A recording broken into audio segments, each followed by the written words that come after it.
안녕하세요. 저는 한라병원 정신과 정신건강의학과 이원이라고 합니다. 제가 오늘 설명을 드릴 거는 여러분들 흔히 많이 들어서 알고 계시는 공황장애에 대해서 얘기를 좀 드려보려고 합니다. 우리가 패닉이라고, 패닉 디스오더, 패닉하다 이렇게 얘기를 많이 하는 공황장애가 이제 그 패닉 디스오더의 공황장애라고 얘기를 할 수 있는데요. 우리 주변에서 보면은 연예인들도 많이 공황장애 때문에 방송을 그만두거나 쉬다가 나오는 경우도 있고, 심한 경우에서는 입원을 했다라고 얘기를 하는 경우들이 많이 있습니다. 그만큼 공황장애는 우리 주변에서 많이 관찰되고, 또 실제로 많이 그 부분들에 대해서 고통을 받고 있으신 분들이 많이 있다고 할 수 있습니다. 저희 외래에 어제 한 여자 환자분이 한 번 오셨습니다. 한 40대 여자 환자분이신데, 이분은 이제 전날 저녁에 이렇게 편하게 일을 끝내고 이제 샤워를 하고 집에서 이제 텔레비전을 보면서 이제 편히 쉬려고 준비를 하고 이제 자야지 이렇게 생각을 하고 있었는데, 갑자기 심장이 막 빨리 뛰는 것이 느껴지면서 가슴이 답답하고 불안하고 극도로 죽을 것 같고 숨이 안 쉬어지는 듯한 느낌이 나면서 팔다리가 저리고 손발이 저리고 이런 증상이 갑자기 발생이 됐습니다. 이렇게 되니까 너무 죽을 것 같은 생각이 강하기 때문에 이 환자분께서는 자고 있는 남편을 깨워서 저희 병원 응급실로 내원하였습니다. 응급실에 내원하는 동안 환자들은 어느 정도 좀 증상이 조금 나아지는 듯 싶었는데, 그러고 나서 이제 주사를 맞고 검사를 좀 진행을 하면서 어떤 그런 증상들은 많이 가라앉았고 주사를 맞으니까 좀 많이 나아지는 것 같았는데, 병원에서는 이제 기본적인 응급실에서 할 수 있는 검사를 진행하였으나 이상 소견은 없다라고 얘기를 하였습니다. 그래서 집에 가셔도 된다고 그러는데, 환자분은 너무 불안한 거예요. 집에 가서 또 그런 증상이 나타날까봐 무서워가지고 집에를 갈 수 없다, 너무 무섭다, 자기가 심장에 그렇게 증상이 나타난 거는 막 심장이 빨리 뛰고 가슴이 아프고 답답하고 이랬기 때문에 이런 증상은 조금 더 검사를 해봐야 되겠다 라고 얘기를 하셔서 저희 병원 심장내과에서 검사를 진행을 하였는데, 특별한 이상 소견은 없고, 그러다 보니까 정신건강의학과에서 한번 진료를 받아봐라 이래서 저희 외래로 내원하였습니다. 환자분에게 여쭤봤어요. 최근에 신경 쓰거나 스트레스 받는 일은 있으시냐고 물어봤을 때 처음에는 별일은 없었다. 네, 어제 있었던 일이 너무 힘들었다. 심장이 멎을 것 같고 자기는 곧 죽는 줄 알게 느껴졌다라고 얘기를 하셨습니다. 그래서 이제 여러 가지 얘기를 나누다 보니까 한 3, 4개월 전에 어머니께서 암 진단을 받으셔가지고 신경 쓰는 게 많이 있었지만은 한 3, 4개월 지나니까 이제 자기는 그런 것들을 받아들여서 그 정도는 힘들지 않았는데, 어제 그런 증상이 나타나서 너무 두렵고, 또 집에 가서도 그런 증상이 또 재발될까봐 걱정이 된다라고 얘기를 하셨습니다. 이분은 제가 이제 공황장애로 진단을 내리고 약물 치료라든지 여러 가지 치료를 시작하였습니다. 이게 이제 우리가 보통 이런 경우가 우리가 가장 흔히 이제 저희가 외래에서 볼 수 있는 공황장애의 어떤 전형적인 증상이라고 볼 수 있습니다. 교과서적으로 얘기할 때는 20대 중반에 남성이나 여성들, 여성이 조금 더 많이 나타난다라고는 얘기를 하지만, 임상적인 경험상에서는 제가 보기에는 거의 모든 연령대, 남녀 구분 없이 다 나타나는 증상이라고 볼 수 있습니다.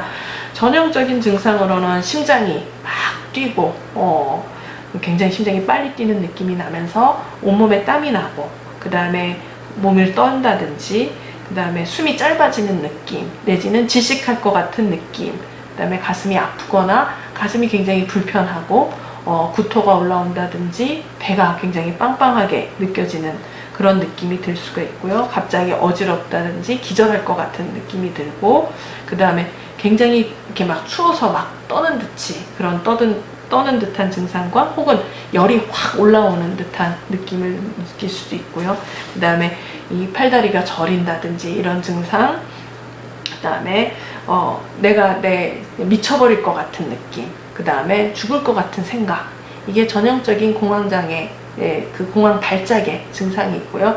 이 공황 발작에다가 거기다가 이것이 이제 계속 일어날까봐, 우리 예기불안이라고 흔히 얘기를 하는데, 일어날까봐 되게 불안해하고, 그 다음에 이걸로 인해서 어떤 내가 일을 집중하지 못하거나 제대로 된 어떤 장소를 피하게 되거나 해서 생활에 제약을 받게 되면 이거를 공황장애라고 얘기를 할 수 있습니다. 이러한 증상들은 실은 이제 보통 흔히 많이 나타나고, 또 이러한 증상들의 특징이 이제 이게 우리가 말은 그냥 불안하고 심장이 뛰고 죽을 것 같은 느낌이다 라고 얘기를 하지만, 실제로 제가 환자분을 만나 뵙고 이렇게 인터뷰를 진행을 하다 보면은 이렇게 말로 하는 것보다는 훨씬 더 고통스러운 느낌을 굉장히 많이 받습니다. 정말로 죽을 것 같은 느낌, 내가 당장 죽을 것 같기 때문에 응급실로 달려가야지 될 것 같은 느낌이 굉장히 심하고, 환자분은 굉장히 고통을 심하게 느껴지게 됩니다. 이게 이제 굉장히 이렇게 극도로 불안해지기 때문에 그 연이어서 또 나타나는 증상 중에 하나가, 이제 우리가 이렇게 공포 영화 같은 것들을 보면 어때요? 주인공이 굉장히 이렇게 불안해지면은 호흡이 짧아지거든요. 이렇게 뭔가 나타날 것 같고 어둠 속에서 이렇게 주인공들이 있을 때는 숨을 이렇게 좀 얕게 쉬는 것들을 우리가 영화에서도 볼 수 있듯이, 이 불안이 이제 극도로 이 공황 발작이 생겨서 불안해지면은 환자분들은 대부분 숨이 짧아집니다. 깊은 복식 호흡을 한다기보다는 숨을 짧게 쉬게 되고, 이 숨을 짧게 쉬면은 어떤 문제가 발생을 하냐면은 우리 몸에 산소와 이산화탄소가 필요한데, 그러니까 우리가 산소만 필요한 게 아니라 산소가 들어가서 이산화탄소랑 몸에서 균형을 맞추는데, 이 너무 숨을 얕게 쉬게 되면은 산소가 너무 많이 들어오고 이산화탄소가 너무 많이 나가는 증상이 생깁니다. 이 몸에서 우리가 산소와 이산화탄소가 산과 염기, 여러분들 그 화학 시간에 얘기했죠. 산은 어떤 시고 식초 같은 거고, 염기는 양재물이라고 하는데, 우리 몸에서는 그 정도는 아니지만 산성과 염기성의 균형을 맞추고 있는데, 이 몸에 산소와 이산화탄소의 농도가 확 깨져버리면서 이 산과 염기의 불균형이 오게 되고, 그러면은 나타나는 증상이 손발 저림, 그 다음에 기절, 심지어는 아주 심해지면 기절까지도 가능합니다. 그래서 이런 거를 우리가 흔히 과호흡 증후군이라고 그러는데, 이 공황장애 있으면은 뒤이어서 극도로 불안해지기 때문에 과호흡 증후군을 같이 보이는 경우들이 많이 있습니다. 그래서 굉장히 극도로 불안해지고 실제적으로 몸이 막 마비가 된다든지, 혹은 막 손발이 저린다든지 죽을 것 같다든지, 심하면 기절까지 하고 오기 때문에 실은 환자뿐만 아니라 주변 사람들도 굉장히 놀라고 굉장히 많이 힘들어합니다. 이제 처음에 우리가 이거를 원인을 모르기 때문에 처음에는 심장 질환이나 혹은 호흡기 질환이라고 먼저 생각을 하게 되고, 내과에 가서 검사를 받고 진료를 받으나 크게 이상은 없다고 해서 정신과에 오게 되는 경우들이 많이 있습니다. 이런 공황장애의 원인은 아직 명확하게 밝혀진 거는 없습니다. 이것 때문이다 라고 밝혀진 거는 없지만은, 이제 대부분에 있어서 가장 많이 받아들여지는 우리가 가설 중에 하나는, 우리 그 신경계의 지나친 과민성이라고 볼 수 있습니다. 우리 신경계는 여러 가지로 나뉘어지는데, 이렇게 내 몸대로 제가 이렇게 손을 내밀거나 이렇게 마음대로 움직일 수 있는 체성신경과, 그 다음에 내가 마음대로 할 수 없는 자율신경계가 나누어져 있을 수 있습니다. 자율신경이라는 거는 제가 여기 이렇게 앉아서 심장아 뛰어라, 심장아 뛰어라 얘기한다고 심장이 뛰어지지 않습니다. 이거는 내 몸의 상황에 의해서 자동적으로 조절이 되는 신경을 자율신경이라고 얘기를 합니다. 이 자율신경계에는 크게 교감신경과 부교감신경으로 나눌 수 있습니다. 교감신경은 우리가 좀 흥분되고 극도로 긴장하고 불안할 때 올라가는 신경이고, 그 다음에 부교감신경은 반대로 굉장히 내가 평화롭고 쉬기 좋을 때, 이렇게 뭔가 마음이 편안할 때 활성화되는 신경이라고 할 수 있습니다. 이 교감신경과 부교감신경이 마치 냉장고의 자동 온도 조절 장치처럼 적당한 수준의 긴장을 도모하기도 하고, 긴장이 너무 높을 때는 다시 낮추기도 하면서 균형을 맞춰가는 게 우리의 자율신경계라고 할 수 있습니다. 이 교감신경이라는 것은 결국은 이제 인류가 오랜 세월, 몇천 년에 걸쳐, 몇만 년에 걸쳐서 이렇게 진화되어 오면서 살기 위해서 필요한 하나의 그 신경계라고 할 수 있습니다. 여러분들이 이렇게 길을 가다가 그러니까 어떤 강도가 갑자기 나한테 칼을 목에다 들이대면서 돈 내놔 이렇게 얘기를 했을 때, 저는 살기 위해서 온갖 이제 그 긴장을 하게 됩니다. 굉장히 놀라면서도 어떻게 하면 빨리 도망갈 수 있을지, 그래서 심장의 박동을 최대한 늘리고, 그러니까 심장이 빨리 뛰고, 그 나를 위협하는 사람부터 도망가기 위해서. 그럼 도망가려면 어떻게 돼요? 이렇게 좀 땀이 나야지 미끌미끌해서 잘 도망가거든요. 땀을 내고 어떻게 하면 빨리 도망갈 수 있겠는데, 저의 몸을 최대한 긴장을 시키게 됩니다. 그래서 뭔가 일 있으면 얼른 도망갈 수 있게끔 만드는 게 우리 교감신경. 실은 이제 예전에 우리가 수렵 시절이나 이럴 때 인간이 살기 위해서 만든 하나의 신경계라고 할 수 있습니다. 그러니까 여러분들이 만약에 지나가다가 어떤 자동차에 치일 뻔하거나 강도를 만나거나 해서 굉장히 놀라운 일을 겪었을 때는 우리가 흔히 교감신경이 극도로 활성화되고, 그때 나타나는 증상들이 실은 공황발작에 나타나는 증상들과 굉장히 유사합니다. 근데 우리는 분명히 원인이 있고 결과가 있으면은 그 사실에 대해서 그렇게 두려워하지 않습니다. 그래서 친구한테 얘기해. 나 그때 강도가 나한테 여기다가 칼을 들이대서 나 그냥 바들바들 떨리고 몸이 떨리고 죽을 뻔했어. 나 그때 죽는 줄 알았잖아. 그때 기절했었어. 라고 우리는 그 원인이 있고 그 결과에 대해서는 얘기를 하고 그 부분에 대해서는 그래도 쉽게 받아들일 수가 있습니다. 근데 공황 발작은 무엇이냐 하면은 원인이 없습니다. 가만히 앉아서 내가 굉장히 편하게 있어야 될 시간, 어떻게 보면 부교감이 활성화돼야 되는 시간에 갑자기 신호의 이상으로 교감신경이 부적절하게 활성화가 되어버리는 겁니다. 그러면은 원인이 내가 뭔가 지금 위협하는 상황이나 교감신경이 활성화돼야 되는 상황이 아님에도 불구하고 갑자기 그런 교감신경이 활성화되는 증상을 경험하기 때문에 대부분의 이제 사람들은 되게 당황합니다. 이거 뭐지? 왜 이런 증상이 나한테 일어나지? 난 특별한 일이 없는데 왜 갑자기 이유 없이 이런 일이 일어나는지 하기 때문에 그 원인이 없기 때문에 실은 공포가 더 증가가 되게 됩니다. 굉장히 무섭게 느껴지고 이 공황 발작을 우리가 위험한 상황에서 겪는 어떤 자율신경의 항진 증상보다도 더 두렵게 생각을 하게 됩니다. 그렇게 되니까 이제 항상 불안하게 됩니다. 내가 그 거실에서 앉아서 텔레비전을 보다 그런 공황 발작을 경험했다 그러면 거실만 가도 마음이 불안합니다. 그 다음에 어떤 분은 운전을 하다가 이런 공황 발작을 경험을 하면은 운전석에 앉는 것 자체도 굉장히 불안해지고, 또 뭐 누워서 자다가 그런 공황 발작을 경험하게 되면은 잠을 자기 전부터 굉장히 불안해집니다. 그럼 문제가 뭐냐 하면은 이 공황 발작이 이제 한번 일어나면은 보통 우리가 불안이 한 이제 요 정도 아래 낮은 기저선에서 보통 왔다 갔다 합니다. 그래서 지나가다가 차가 빵 하고 하면은 좀 놀래기는 해도 놀랬네 이러고서는 다시 평상심을 찾는데, 이 공황 발작을 경험을 하게 되면 이 기저치에 있는 불안의 정도가 굉장히 높은 쪽으로 올라가 있습니다. 그러니까 아주 사소한 자극에도 누가 옆에서 차로 빵만 해도 공황 발작이 곧 일어날 것 같은 불안이 계속 치고 올라옵니다. 그렇기 때문에 사소한 자극에도 극도의 불안을 느끼고 공황 발작을 또 경험하게 된다든지, 또 이 공황 발작으로 인한 두려움이 극에 달하기 때문에 굉장히 많이 불안해하고 이제 심하면은 일상생활의 제약까지 집중을 할 수 없고 일을 못하게 쉴 정도로 굉장히 심해질 수 있습니다. 따라서 이 공황장애, 공황 발작이 있을 때는 빨리 치료하는 게 굉장히 치료적으로 도움이 된다고 할 수 있습니다. 크게 치료는 크게 두 가지 방향으로 나눠서 얘기를 드릴 수 있는데요. 첫 번째는 약물 치료. 약물 치료는 비교적 굉장히 잘 듣습니다. 우리가 흔히 잘 쓰는 약물로는 알프라졸람이라는 항불안제와 그다음에 파록세틴 계열의 여러 가지 우울증 약을 사용할 수 있습니다. 우울증 약은 이제 약의 어떤 길게 공황 장애의 어떤 긴 부분들을 장기적인 부분들을 잡아주는 역할을 하고, 항불안제는 단기적인 증상을 빠른 시간 내에 쉽게 좋게 만드는 그런 역할을 합니다.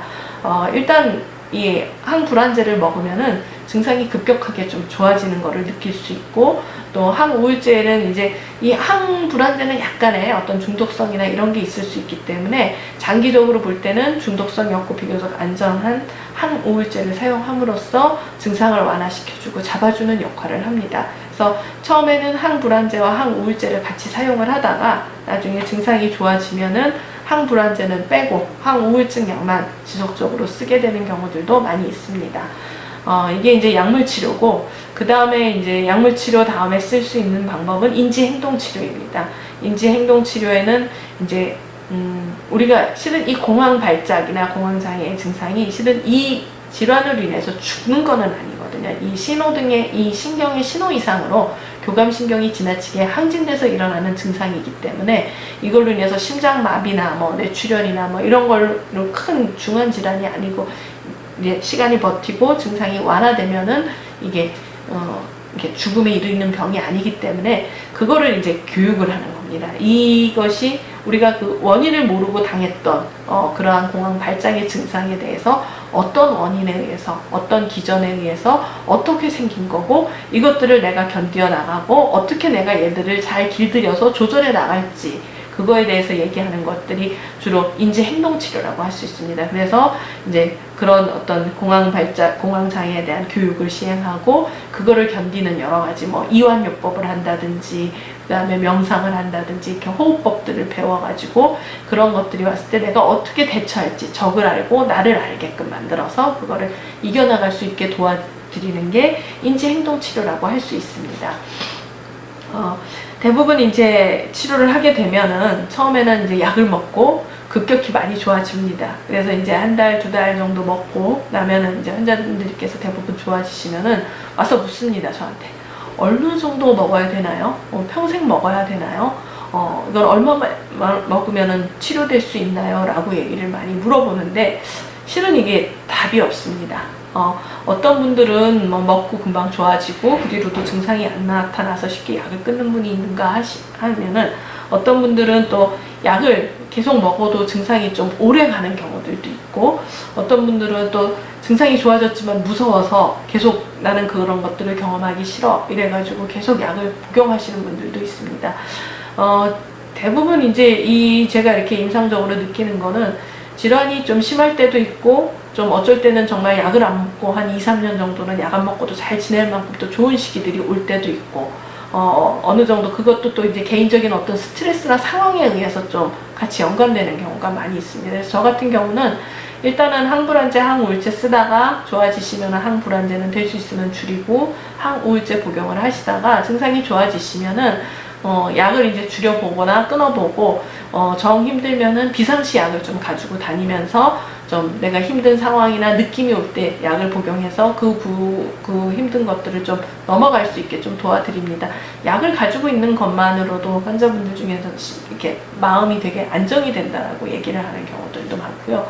또 이제 비행기를 탄다든지 뭐 이런 거일 때 이제 주로 많이 이제 오시는 경우들 중에 하나가, 이제 비행기를 탈 때 공황 발작이 나타날까봐, 혹은 비행기 타면서 공황 발작을 경험했을 때 이제 두려워하시는 분들도 굉장히 많습니다.